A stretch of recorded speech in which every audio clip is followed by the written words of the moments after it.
জনগণ ভোট দিয়েছে, জনগণ চায় যে আমি ভোটটা দেব, আমার ভোটটা কাউন্ট করা হবে। রাজনৈতিক দল হিসেবে বিএনপির অবশ্যই কিছু কিছু সীমাবদ্ধতা আছে, আমি বলবো ব্যর্থতাও আছে। তারেক রহমান যদি 100% নিশ্চিত না হন যে তিনি জয়ী হবেন, তাহলে নির্বাচন আসবেন কেন? তার কি লাভ? বিএনপি নিজের কারণে নিজে অনেক ছিন্ন বিচ্ছিন্ন হয়েছে এবং অনেক বিপদে বা ঝামেলায় পড়ছে। এইটি একটি বড় সমালোচনার জায়গা যে এই সরকারকে আসলে গণমাধ্যম একটা তুলনামূলকভাবে কমফোর্টেবল স্পেস দিচ্ছে কিনা। আমরা অনুপস্থিত দেখি, একদম বটম লাইন। আমাদের সঙ্গে রয়েছেন বিশিষ্ট সাংবাদিক জনাব মাসুদ কামাল। জনাব মাসুদ কামাল, আপনাকে অনেক ধন্যবাদ, আপনি আমাদের সাথে যুক্ত হয়েছেন, আমাদেরকে সময় দিয়েছেন আমাদের সাথে। বাংলাদেশের দলগুলি কি আসলে সেরকমই না? মানে বিএনপিও তো ব্যক্তিকেন্দ্রিক দল, জাতীয় পার্টিও তো ব্যক্তিকেন্দ্রিক দলই ছিল, এখন ব্যক্তি নাই বলে কেন্দ্রই বিভিন্নভাবে ছড়াচ্ছে, এটা কেমন একটা অবস্থা? হ্যাঁ, এটা তো আছে, এই জন্য তো সমস্যাটা হচ্ছে আমাদের এখানে। এই যে বিএনপিও ব্যক্তিকেন্দ্রিক দল, আওয়ামী লীগের ব্যক্তিকেন্দ্রিক দল, জাতীয় পার্টির ব্যক্তিকেন্দ্রিক দল, এইগুলো হওয়াতে কিন্তু ব্যক্তিতে সংঘাতটা কিন্তু পুরো জাতির মধ্যে কিন্তু জাতির কাছ থেকে তারা কিন্তু হেল্প পাচ্ছে না। এটা কিন্তু একটু বাস্তবতা। কারণ বিএনপি ব্যক্তিকেন্দ্রিক দল, আওয়ামী লীগ জাতীয় পার্টির ব্যক্তিকেন্দ্রিক দল। জাতীয় পার্টি দেখেন আপনি মানে জিএম কাদের কি সিদ্ধান্ত নিচ্ছেন তার উপর নির্ভর করছে জাতীয় পার্টি। তবে এইটি একটি বড় সমালোচনার জায়গা যে এই সরকারকে আসলে গণমাধ্যম একটা তুলনামূলকভাবে কমফোর্টেবল স্পেস দিচ্ছে কিনা। গণমাধ্যম আসলে যে সমালোচনা সরকারকে করা দরকার, যে জায়গায় সরকারকে জবাবদিহি করা দরকার, সেই জায়গায় সেটি করছে না। সবসময় যে এটি সরকার তাদের উপরে চাপিয়ে দিচ্ছে ব্যাপারটা এরকম না, তারা অনেক সময় ডিসিশন নিয়ে করতেছে না, এটা হচ্ছে একটা অনেকে কথা বলে থাকেন। এই জায়গাটা আপনি আসলে কি হয় দেখেন যে গণমাধ্যম থেকেও আমরা যদি একই ঘটনা আসলে হুসেইন মোহাম্মদ এরশাদের এগেইনস্টে দেখতাম, তাহলে গণমাধ্যম জায়গায় কাজ করতো। আমরা শেষ এই যে 111 সরকারের এগেইনস্টেও শেষ দিকে এসে গণমাধ্যমের যে ভূমিকা, সেটাও কি আমরা অনুপস্থিত দেখি? যদি দেখি তাহলে সেইটার কারণটা আসলে কি? আমরা অনুপস্থিত দেখি, এটা হলো একদম বটম লাইন। আমরা এটা মারাত্মক ভাবে অনুপস্থিত দেখি। দেখেন এখানে কিন্তু কয়েকটা জিনিস, আমি একটা শেষে একটা কথা শেষ দিয়ে শুরু করি। মানে তারা আসলে সরকারের সুবিধা পাওয়ার জন্য নানাভাবে সরকারের পার্টনার হওয়ার চেষ্টা করতেছে। এটাও কিন্তু যে আমি কেবলমাত্র তাদের চরিত্রগত দোষটাই বলবো তাও না, কিন্তু এখানে এক ধরনের মানে আপনার পরিস্থিতিও সেভাবে কিন্তু তৈরি করা হয়েছে। আমি আপনার উদাহরণ দিয়ে বলি। না, এটা তো হইতে পারে, যেমন ধরেন হইতে পারে, আমি বলি আপনাকে। তারেক রহমান যদি 100% নিশ্চিত না হন যে তিনি জয়ী হবেন, তাহলে নির্বাচন আসবেন কেন? তার কি লাভ?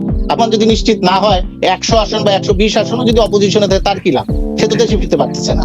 এইসব কথা হলো রাজনৈতিক বিতর্ক। কিন্তু পিন্টু ভাই, রাজনৈতিক বিতর্কটা আপনি যদি একটু করেন আমাদের, মানে আমি আপনার শুনি, আপনি আমার আসলে অনেক হিংস করেন। কেউ আপসে কিছু দেয় না, এই দেশে কোনোদিন দেয় নাই, কোনোদিন কেউ আপসে পায় নাই। দাবি আদায় করে নিতে হয়। এটা আপনি প্ল্যান করবেন, আপনি আন্দোলন করবেন, সে আন্দোলনে আপনি ফেল করলেন, প্ল্যান বি তে যাবেন, প্ল্যান বি ফেল করলেন, প্ল্যান সি তে যাবেন। আপনি কিন্তু কোনো প্ল্যানই করেন নাই। আপনি আপনার যে দাবি সুষ্ঠু অবাধ নির্বাচনের, আমারও একই দাবি, আমি এখন এটা কিভাবে আদায় করব? আপনি আপনার দিচ্ছেন না, তা আমি কি করব এখন? তাহলে আমি সব দোষ আপনার উপরে চাপাই দেবো?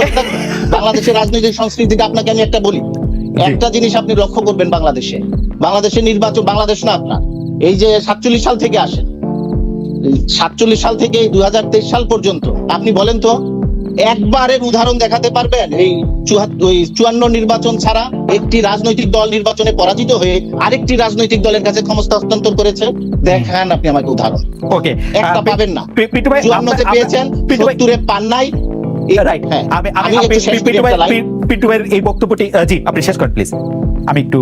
আমি শেষ করছি যে এই সংস্কৃতিটা আমরা গড়ে তুলি নাই যে আমি হারবো আপনি আসবেন, আপনি হারবেন আমি আসবেন। এটা একটি দলের উপরে দোষ দিলেও হবে না। এই দোষটা যদি দেন আমার সমগ্র কিন্তু পিন্টু ভাই, এইটি তো হচ্ছে দল আমলাতন্ত্র, এটি তো হচ্ছে হারার পরে আমি আরেকজনকে মানলাম কি মানলাম না সেটির প্রশ্ন। কিন্তু আমি ইলেকশনের আগে শতভাগ নিশ্চিত হইলাম যে আমি এবার পাস করবো, সেই রকম করে আমি ইলেকশনটা দিব, সেটা একটু আলাদা না? যাই হোক, আপনি আবার 1.5 মিনিট সময় দেন, আমি একটু কামাল ভাইয়ের শুনি। পিন্টু ভাই খুব প্রফাউন্ডলি বলছেন যে বিকল্প নাই, এই প্রসঙ্গে আপনি বা বিকল্প কি হইতে পারতো পিন্টু ভাই এটা খুঁজেছেন। কামাল ভাই, আপনার কাছে কোনো বিকল্প আছে কিনা? শুনেন, আপনি একজন লোককে নিয়ে একটা পচা পাগারের সামনে দাঁড় করালেন, দাঁড় করে তার ডান দিকে দেয়াল তুলে দিলেন, বাম দিকে দেয়াল তুলে দিলেন, পেছন দিকে দেয়াল তুলে দিলেন, দিয়ে বললেন তুমি এখন যাও। সে কোন দিকে যাবে? তাকে তো পাগারই পড়তে হবে, তাকে তো পাগারই পড়তে হবে। এখন এই অবস্থায় ম্যাডাম যদি বলেন তাকে আপনি যে তোমার হাতে যে তোমার বিকল্প তুমি অন্যদিকে যেতে পারো, সামনের দিকে যেতে পারো, অথবা কোনো বিকল্প যদি যা থাকে তুমি সেই বিকল্পের দিকে যাও। সে পাগারে পড়ে গেলো, আমি বললাম লোকটা পাগারে পড়ে গেলো, আপনি বলেন যে ভাই এর তো কোনো বিকল্প নাই, এটি তো একমাত্র বিকল্পটা কি বলেন? তাই তো বিকল্প নাই। বিকল্পটা হলো ওই 3 দিকের দেয়ালটা ভাঙতে হবে। আমি আপনাকে সহজ কথা বলি, এই অবস্থাটা তৈরি করলো কে ভাই? এই অবস্থাটা তৈরি করলো কে? এই যে বিকল্পহীন জায়গায় পুরো জাতিকে নিয়ে যাওয়া, এটা তো কেউ কেউ তৈরি করছে, এটা অটোমেটিক তৈরি করে নাই। জাতি কিন্তু নিজেরা তৈরি করে নাই, আমি তৈরি করিনি, আপনি তৈরি করেন নাই।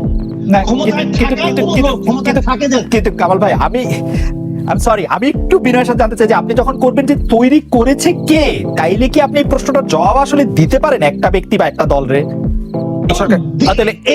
এই জবাব পাওয়ার জন্য তো রকেট সায়েন্স লাগবে না।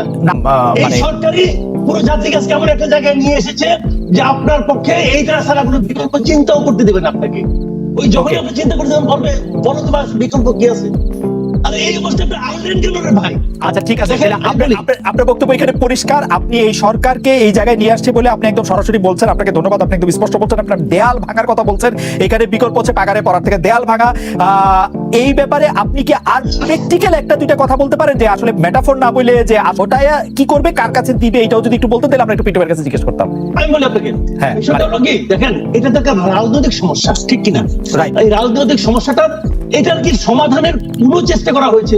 মানে পিন্টু আপনি যদি একটু বলতেন যে এই ব্যাপারে আপনার এটা কি? যে না, আমি বলি, কামাল ভাইয়ের বক্তব্যের সূত্র ধরেই বলছি, এটা বাংলাদেশের রাজনৈতিক ধারাটা ওইভাবে রাজনৈতিক দলগুলো সেখানে নিয়ে এসেছে।